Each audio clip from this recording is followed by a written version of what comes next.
Terimalah salam di dalam Dharma, Namo Sang Hyang Adi Budaya, Namo Buddhaya, dan salam sejahtera bagi Bapak Ibu sekalian, keluarga almarhum Bapak Sujianto Kusuma.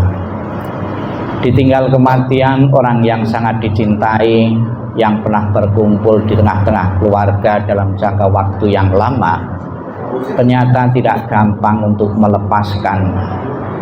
Maka dari zaman Sang Buddha sampai saat ini, di zaman Sang Buddha pernah menggunakan beberapa perumpamaan. Dengan perumpamaan diharapkan manusia bisa menyadari dan bisa menerima, karena perumpamaan yang dipakai oleh Sang Buddha yang sering kita lihat, kita alami berada di lingkungan sekitar kita, dan sesuatu itu tidak terelakkan, tidak mungkin dihindarkan, dan semua harus tunduk pada kematian. Tadi Sang Buddha mengatakan seperti buah yang telah masa akan gugur, dalam bahasa Jawanya akan logrok, ya, akan membusuk.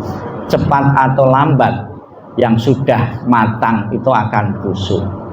Demikian pula usia seseorang, setegar apapun, sengganteng apapun, juga akan mengakhiri kehidupannya dengan kematian. Diharapkan dengan perumpamaan yang dekat dengan kita ini, kita bisa menyadari dan segera bisa menerima kematian orang-orang yang kita cintai di lingkungan sekitar kita.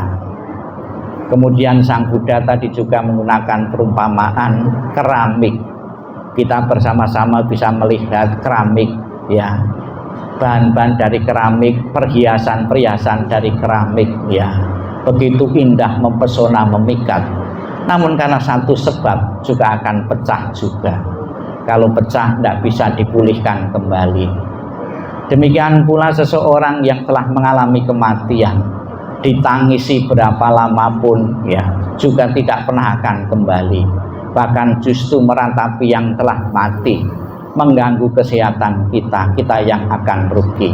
Yang bijaksana adalah merelakan, mengikhlaskan hukum alami, hukum kodrati kematian yang berlaku kepada siapapun. Keluarga yang saya hormati, di saat-saat kita bersama jenazah beliau di tengah ini, keluarga tidak henti-hentinya memanjatkan doa dan mengekspresikan di saat-saat terakhir ini dengan bermacam-macam cara. Kita bisa melihat di sekitar peti jenazah dihiasi dengan aneka macam bunga. Ini menunjukkan bahwa tetap akan menjalin ikatan emosional dengan beliau. Namun di kalangan umat Buddha, bunga juga bisa dimaknai hukum ketidakkekalan, cepat atau lambat akan layu.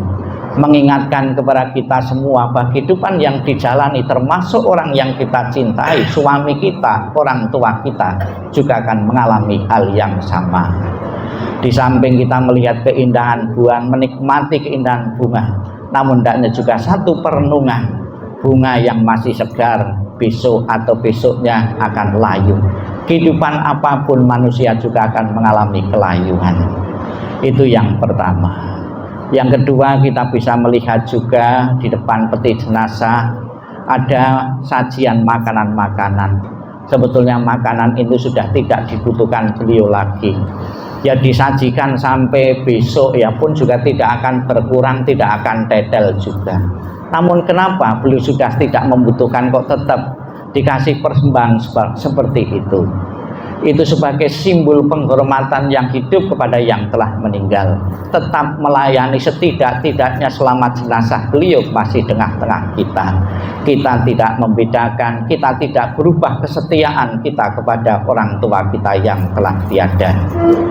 Kemudian juga kita bisa melihat di samping peti jenazah ada sebuah bangunan yang sangat menyolok sekali, ya, rumah-rumahan. Itu sebuah doa dan harapan. Setelah meninggal ini almarhum di alam berikutnya, alam sana, bisa menempati rumah semegah dan semewah ini.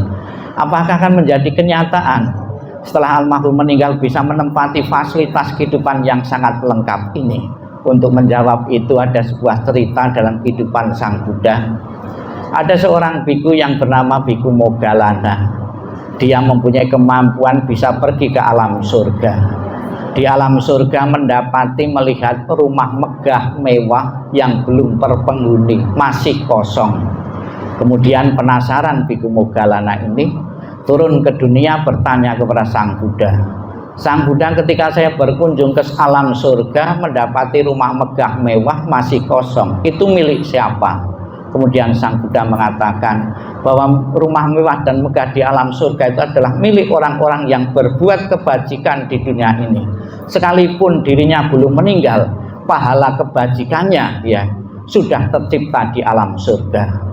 Semoga doa dan harapan dari Bapak Ibu sekalian sepeninggal ini Bapak Sujianto bisa menempati fasilitas kehidupan seperti gambaran rumah yang kita kirim ini nanti. Di samping yang saya jelaskan tadi, rumah tadi yang besok juga akan dibakar ya, sebagai simbol agar beliau tidak melekat lagi terhadap hal-hal duniawi. Arwah yang masih melekat terhadap hal-hal yang duniawi tentunya akan menjadi penghalang bagi almarhum untuk kelahiran-kelahiran berikutnya. Kemudian yang ketiga tadi, rumah-rumah tadi juga dihormati oleh keluarga sebagai simbol kita menghormati warisan dari leluhur kita yang telah tiada. Sepeninggal beliau tetap menghormati jerih payah dari orang tua. Jangan jadikan bahan rebutan, jangan jadikan untuk foya-foya, namun dikembangkan lebih besar lagi, lebih baik lagi. Itulah anak yang berbakti, mewarisi, memelihara warisan dari jerih payah orang tua yang telah tiada. Semoga dengan sarana dan prasarana dari tradisi maupun doa-doa yang setiap hari kita akan panjatkan, arwah beliau benar-benar telah di alam surgawi benar-benar menjadi kenyataan, dan keluarga yang ditinggalkan sepenuhnya bisa merelakan dan mengikhlaskan kepergian almarhum menuju alam yang lain. Sadu, sadu, sadu. Kematian yang tidak